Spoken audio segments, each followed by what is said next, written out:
We move now into methods, the laws of the game. One thing to keep in mind that what we mean by laws of the game is that the rules of the game are built around these 17 laws. These laws are structured to bring about a spirit of fair play, and the laws of the game are modified for younger players, as we will point out as we go through each of these laws.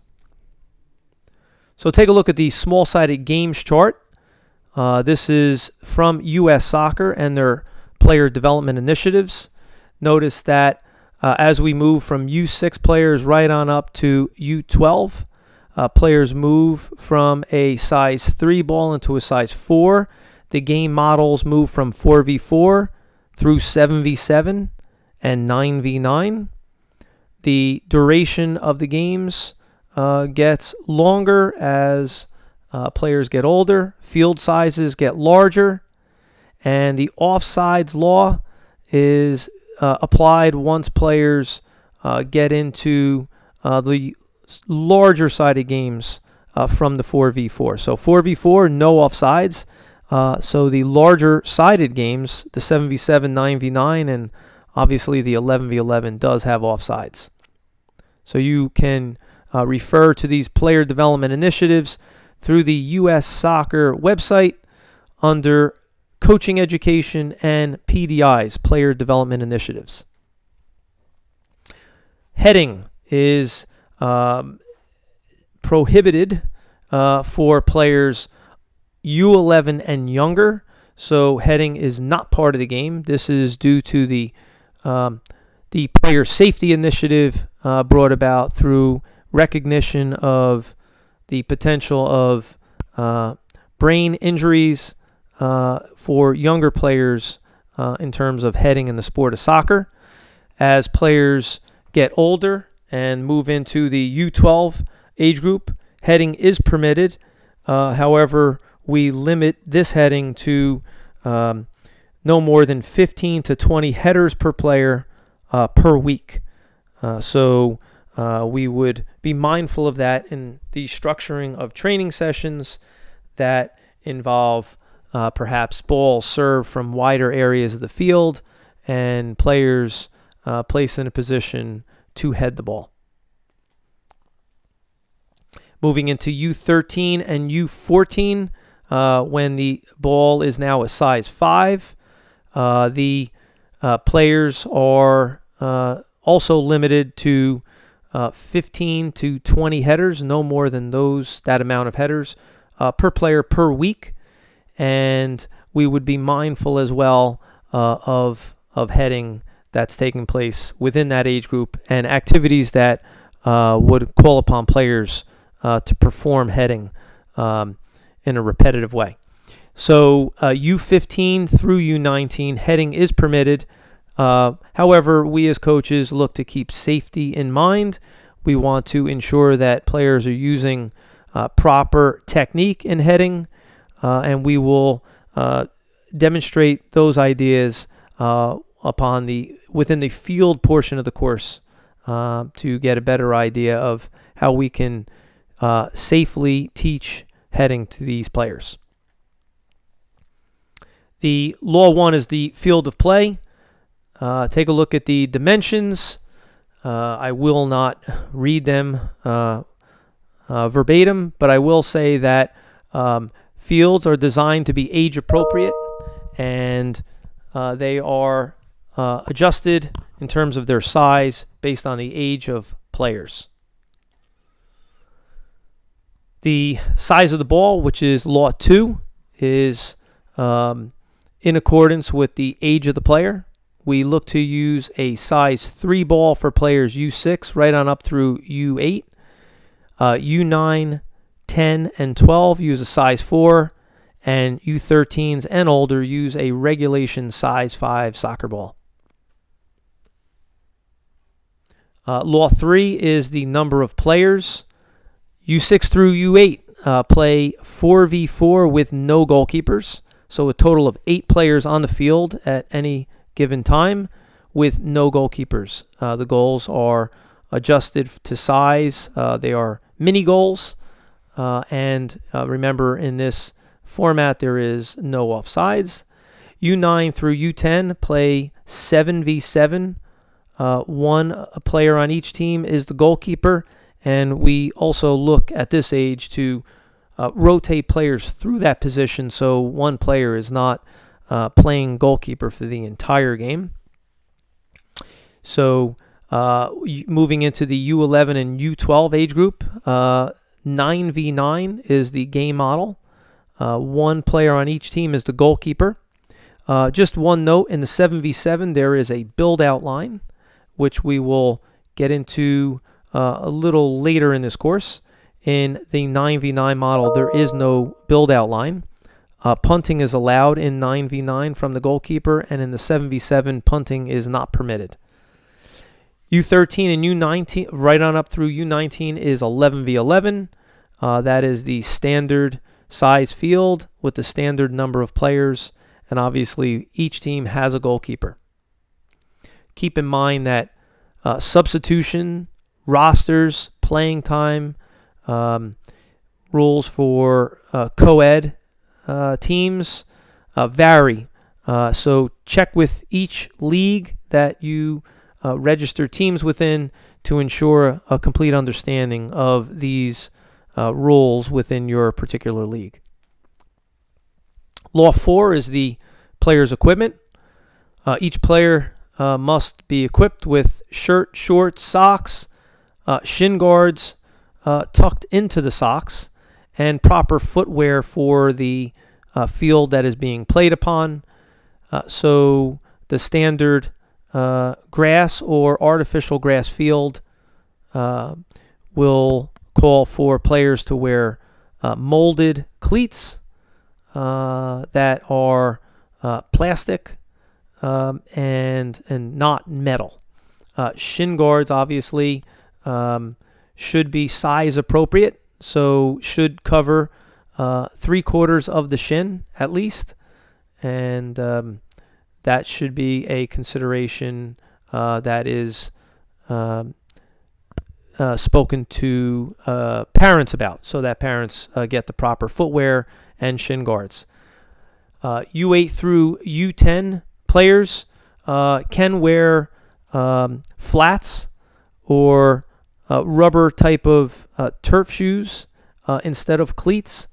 However, parents of players should be aware of the need to purchase cleats for players as they age through the game. No jewelry can be worn, with the exception of medical alert bracelets that are properly taped down. However, keep in mind that all equipment must be inspected by the referee and shall be deemed safe or dangerous at the referee's discretion, and any dangerous equipment must be removed prior to play within the match. Law 5 is the referee. Every match has a head referee that will be responsible for calling fouls, cautioning or sending off of any players, stopping play when necessary, and keeping time and record of the game. U8 through U10 players typically have a referee. Older players will have a referee and either one or two assistant referees that will assist the head referee in identifying infractions of the laws of the game. Law 6 is the other match officials that I mentioned, the assistant referees.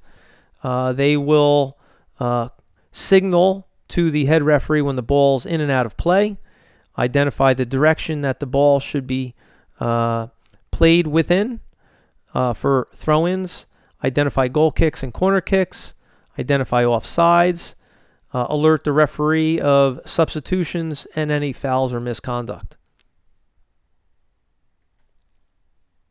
Law 7 is the duration of the match. as we mentioned at the onset of this block, each age group, each game model has specified time durations based upon the age of the players, and each league may vary with these times. Some leagues might even play quarters.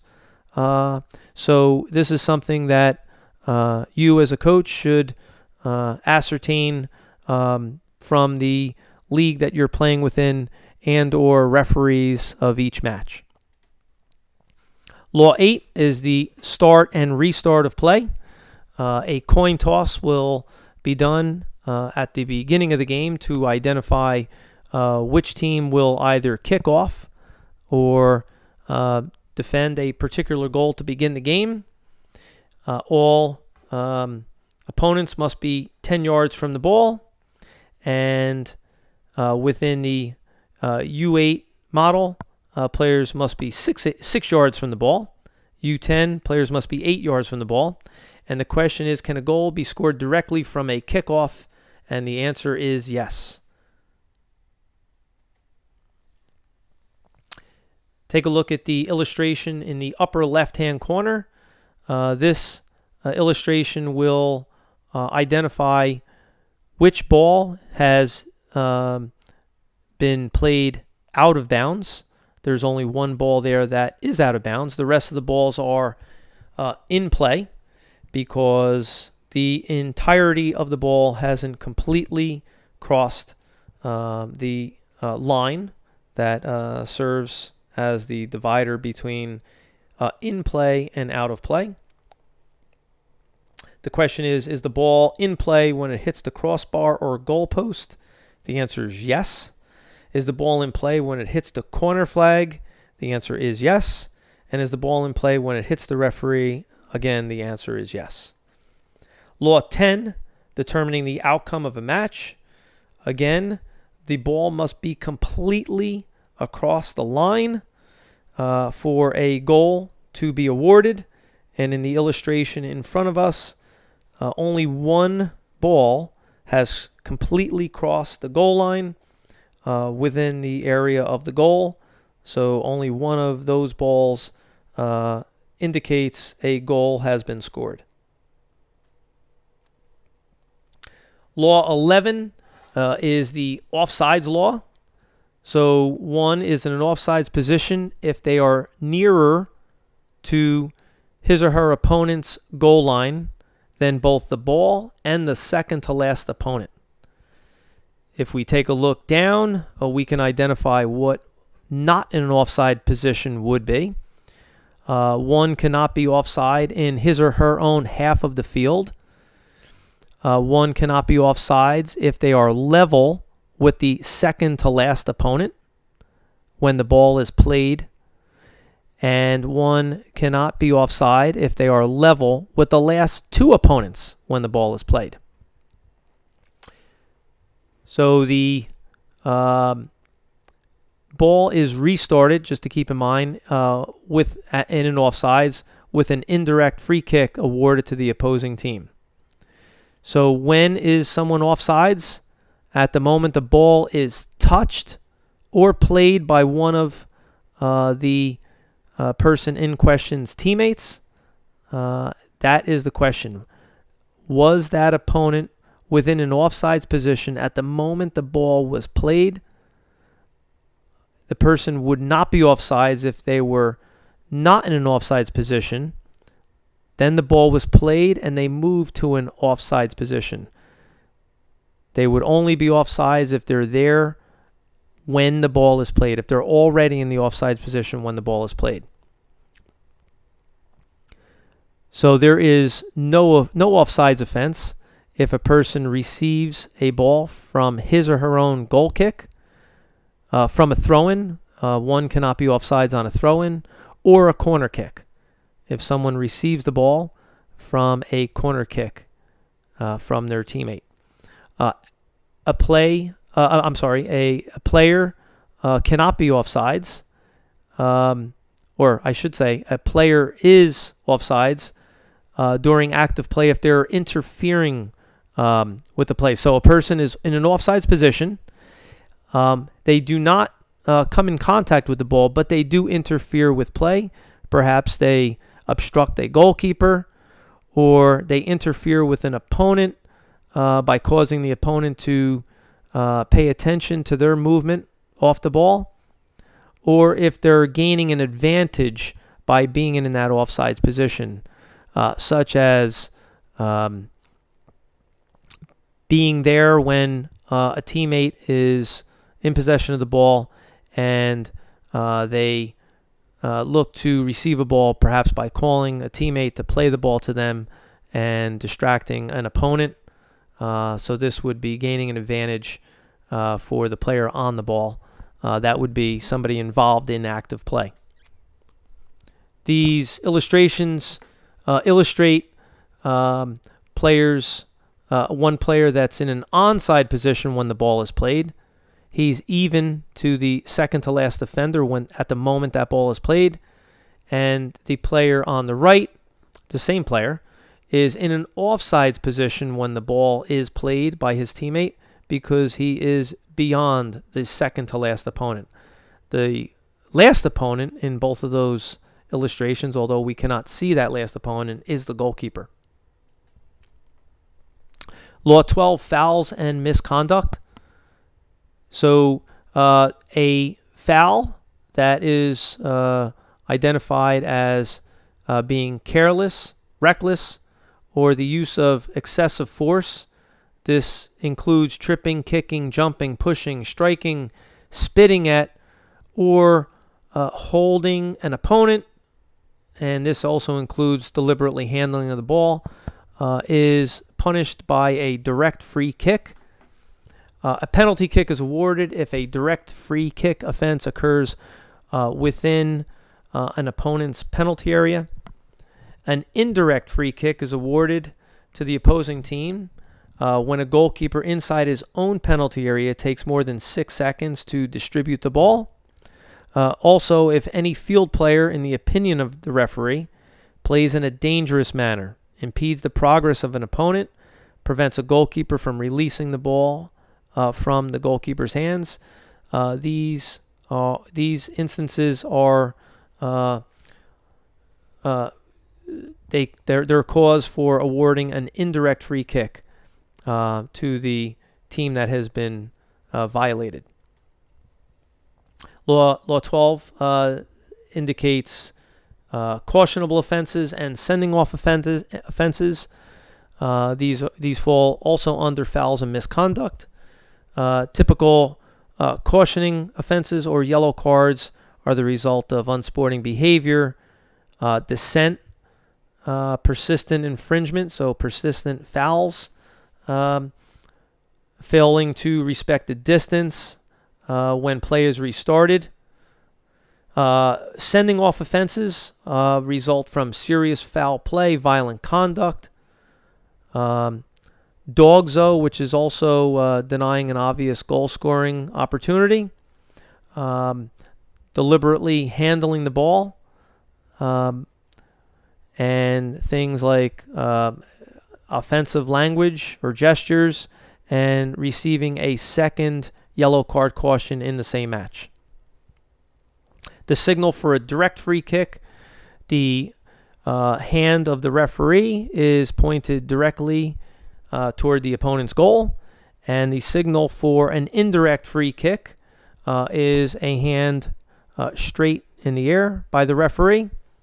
And one thing to keep in mind on a direct free kick, the ball needs to touch two players before it enters the goal.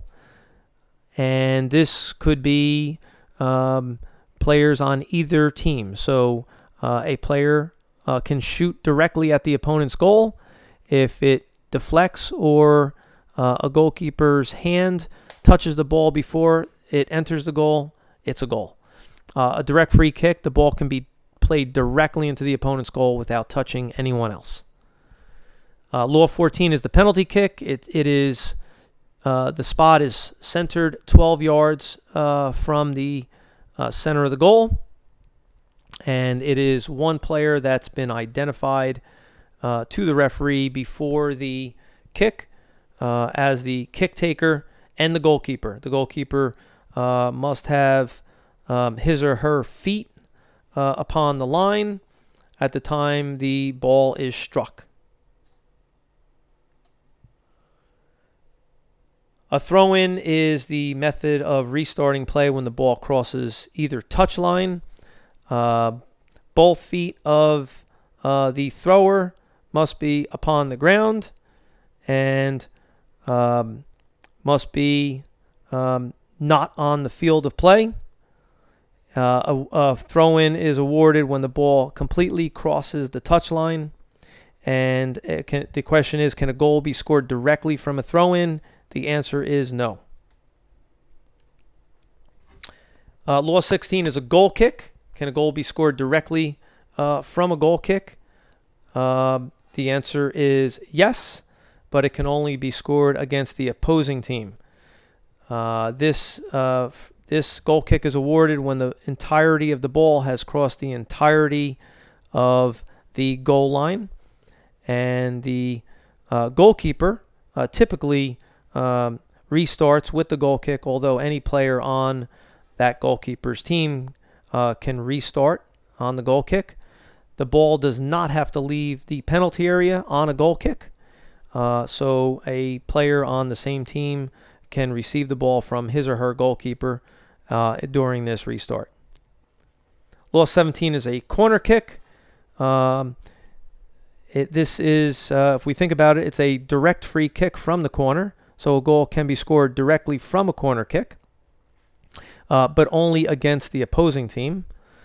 The corner kick is awarded when the defending team last touches the ball before it rolls over or moves across his or her goal line.